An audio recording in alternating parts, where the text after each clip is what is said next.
10 years in the shadows, Gabby Thomas training partner days to challenge Dawn, Allyson Felix. A roller coaster. That's the perfect way to sum up Gabby Thomas' 2025 season. The Paris Olympic standout started strong, dazzling fans with a stellar performance of 22.62 seconds in 200 at the Kingston Grand Slam. Expectations soared, but fate had other plans. An untimely Achilles injury forced her to withdraw ahead of the Tokyo Championships, even stepping away from the Diamond League finale to focus on recovery. Speaking on the setback, she admitted, "Truthfully, I haven't been able to train too much, which is kind of tough because I'm dealing with an Achilles issue." With Thomas sidelined, the spotlight shifts to her teammate Brittany Brown, who now has a real shot at touching Allyson Felix's record of winning back-to-back 200m Diamond League titles. The 11-time Olympic medalist pulled off an extraordinary feat in 2014 and 2015 in the 200m category, winning the Diamond League final in consecutive years. Interestingly, if Brown wins this year's Diamond League event in 200, she has a massive opportunity to join her compatriot Allyson Felix in the record list. Last year, Brittany Brown won the 200-meter Diamond League final in Brussels by clocking a time of 22.20s. Now she has the opportunity to do the same as her performance at the Lausanne set her up for the Zurich finale. She clocked in 22.23, just 0.05 off a season's best time. Despite wet and rainy conditions, Brown has the opportunity to be among the likes of Felix, Shamila Wibo, and Shericka Jackson to win 2 back-to-back Diamond League finales. When asked about her performance, she expressed that she is content with it. "I am proud of how I ran today. The weather was not easy, but I executed well. Consistency has been my focus, and I expected to see the results here after the work I've put in." Well, with her eyes set on the record, Brown is certain about her victory, as this season has been nothing but amazing for her. Brown has been on fire this season. She started her season with the 2025 meeting to Paris, part of the Diamond League. Brown placed 5th in the women's 200-meter with a time of 22.77s. After her performance, she surged to 22.21 S21s for second-place finish in Poland and finally stole the show in Lausanne. With the same consistency, she is on the way to getting the gold in Zurich.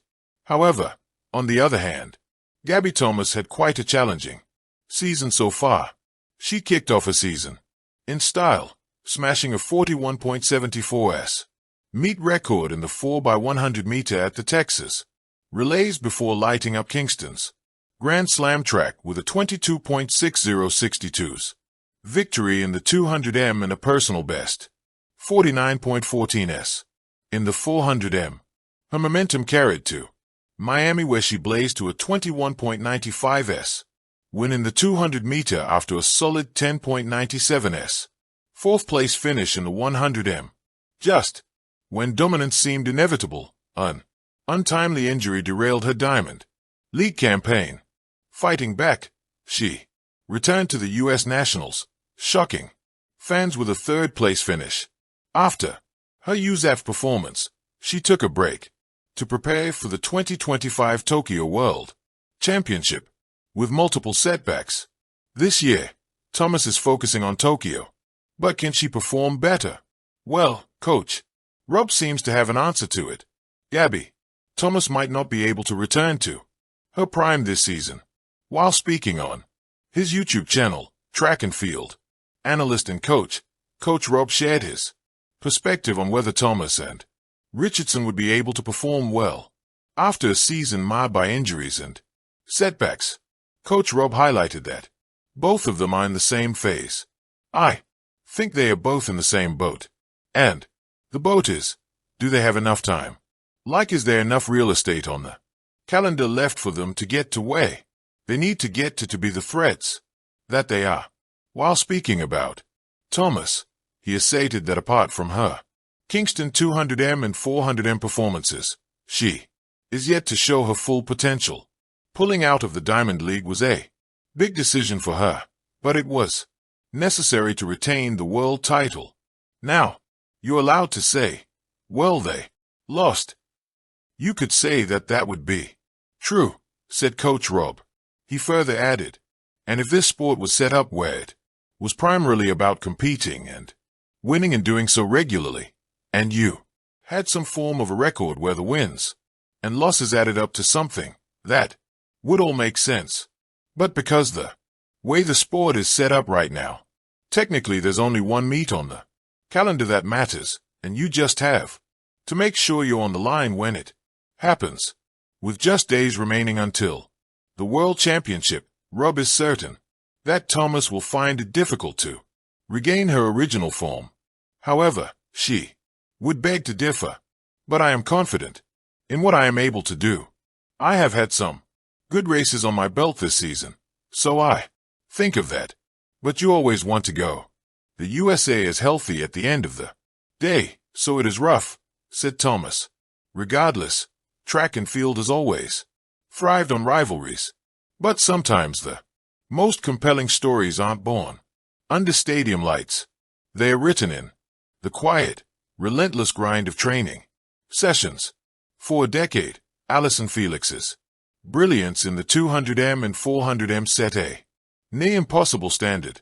Even as she stepped away from competition, her shadow still looms large. Her records and legacy serving as constant motivation for the next generation. And while Gabby Thomas has carried the mantle of being America's sprint queen in the post-Felix era, it's not Thomas who's suddenly daring to chase history. It's her training partner, the hidden challenger. In the cutthroat world of sprinting, training partners often live in the tension between collaboration and competition. They push each other through drills, endure punishing workouts side by side, and sometimes become each other's fiercest motivators.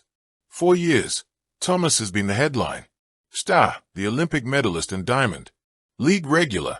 Yet beside her, another sprinter has been quietly sharpening her craft, learning from the same coaches, absorbing the same routines, and building the confidence to step into the limelight. Now that training partner is daring to do what few have openly declared, to chase Allyson Felix's legacy, even a full decade after Felix's prime, chasing a legend. Felix's dominance was never just about medals or records. It was about consistency and poise. From Athens in 2004 to Tokyo in 2021, she delivered under pressure, collecting Olympic and world championship hardware like no other sprinter. Her 200m times from the mid-2010s remain a benchmark, and her graceful stride has long been etched into the sport's collective memory. So, when Gabby's teammate made her declaration, it didn't feel like arrogance. It felt like ambition finally given a voice. It's not about comparing myself to Allyson, she said in a recent interview. It's about carrying her standard forward. She showed us what compelling is, not just the audacity, but the timing. Women's sprinting is in a golden era with Shaw Harry Richardson commanding the 100m headlines, Sharikika Jackson redefining the 200m in Sydney, McLaughlin left blurring event boundaries with her dominance. Amid all this noise, to chase Felix's name requires both courage and clarity of purpose. And perhaps that's why Gabby Thomas, training partner, feels emboldened. Because in track and field, it's not just the medals that inspire, it's the chase itself. Do you think Gabby Thomas would be able to make a staunch comeback? Thank you for watching. Please don't forget to hit the subscribe button, like, and share.